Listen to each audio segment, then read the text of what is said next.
Welcome to the Getting Started with Intrusion Prevention Service video tutorial. During this brief video, I'll define IPS and explain how to set up and use IPS, as well as how IPS and Watchguard Dimension work together to keep you informed about threats to your network. Intrusions are direct attacks on your network that usually exploit a vulnerability in an application. These attacks are created to cause damage to your network, get sensitive information, or use your computers to attack other networks. Intrusion Prevention Service, or IPS, is a fully integrated security subscription for Watchguard Firebox and XTM devices that can help you protect your network from these types of attacks.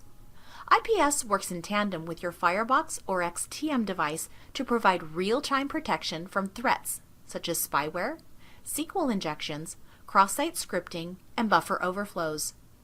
When a new attack is identified, the features that make the intrusion attack unique are recorded. These recorded features are known as the signature.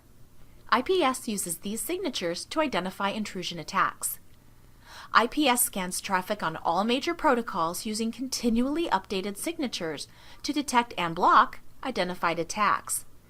Because IPS is integrated with your Firebox or XTM device, you have an easy-to-manage, cost-effective solution without additional hardware to purchase and maintain. To configure IPS, open Watchguard System Manager and navigate to Policy Manager. In Policy Manager, select Subscription Services and then Intrusion Prevention, like this. To enable IPS, select this checkbox. Next, you need to select one of the two available scan modes. With full scan mode, IPS scans all packets for policies that have IPS enabled. With fast scan mode, IPS scans fewer packets to improve performance. Fast scan mode is the default setting and provides faster throughput for scan traffic, but it doesn't provide the comprehensive coverage of full scan mode. After selecting a scan mode, you need to configure the IPS actions. IPS categorizes IPS signatures into 5 threat levels based on the severity of the threat. You can configure the action IPS takes for traffic that matches signatures at each threat level. The allow action allows the connection. Drop denies the request and drops the connection without sending information to the source of the content.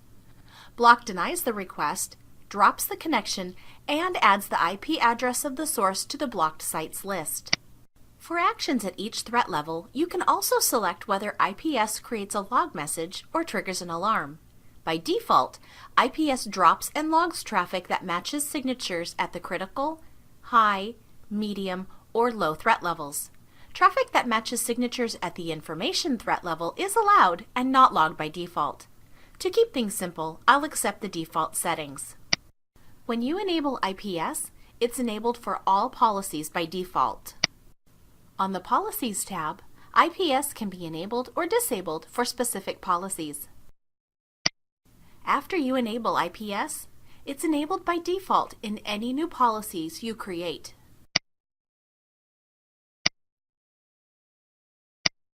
If you make any changes to the default settings, make sure you save the configuration file to your device so the changes can take effect.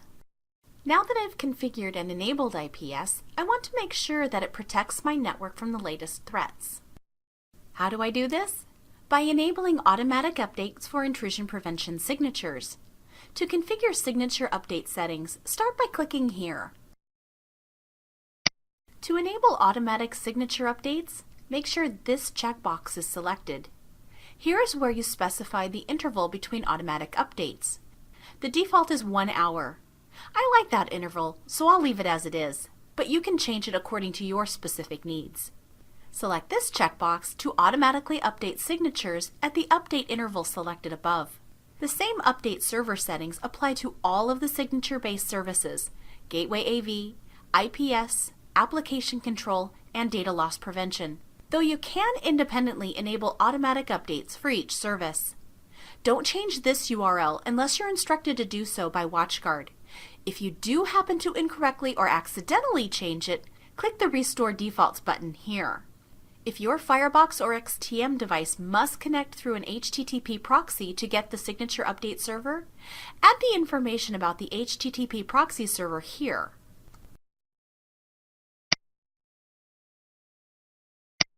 Just a quick reminder, if you make any changes to your IPS update signature, save the configuration file to your device. When IPS detects content that matches an IPS signature, it takes the action based on the signature threat level. If the action for the threat level is set to drop or block, IPS prevents the intrusion. If logging is enabled, you can look at the log message to see the signature ID. To see the log message, open the Traffic Monitor tab in Firebox System Manager. Here is an example of an IPS log message. In the log message, you can see the signature ID, name, severity, and category. To see more information about this threat, you can right-click the log message in Firebox System Manager and select Look Up Signature Information. The Watchguard IPS Security Portal appears in a browser window with details about the signature. The Additional Information section includes links to other information about the vulnerability if available. On the IPS Security Portal, you can also look up any IPS signature by name or ID. IPS exceptions allow you to configure the firebox to use a different action to a specific signature than is currently configured for that signature's severity level.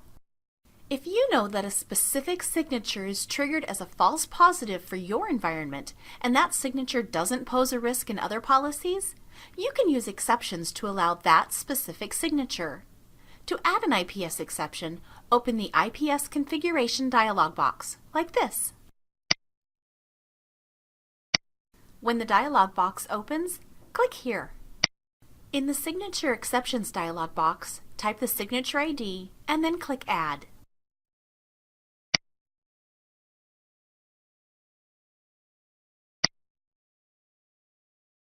After you've added all of your exceptions, you can close this dialog box. By default, an exception allows traffic that matches the signature, but you can also add exceptions that drop or block traffic that would otherwise be allowed.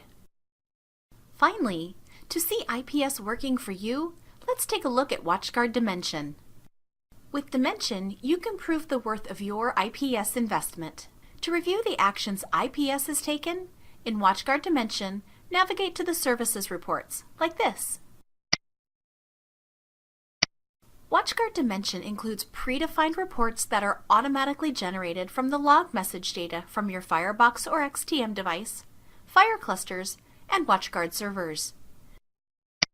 Using Dimension along with IPS provides you, as a network administrator, with full visibility of the threats that IPS has blocked for you. All you need to do is make sure that you've correctly set up logging and that you've configured logging in the policies for which you've enabled IPS. You can review Watchguard Dimension Help for more information about using Dimension to protect your network. To learn more about IPS, visit the Watchguard website.